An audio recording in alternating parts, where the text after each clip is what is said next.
聖靈臨到嘅時候，成功使你改變咗嗰種性格。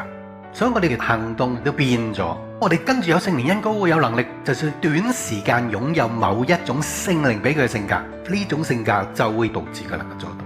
但係嗰個記住係聖靈俾你嘅性格，而唔係你裝假扮出嚟，然後扮到好熟習、好熟練咁，然後你就期望有能力。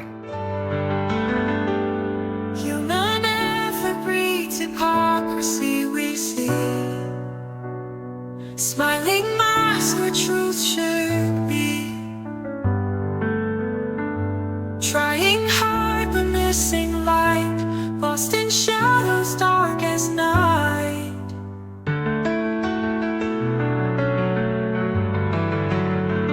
Following the spirit, breaking chains, shedding all our mortal frames. Pretense falls like autumn leaves, divine DNA conceived. Transcend the grip of earthly ties, reach for clearer skies。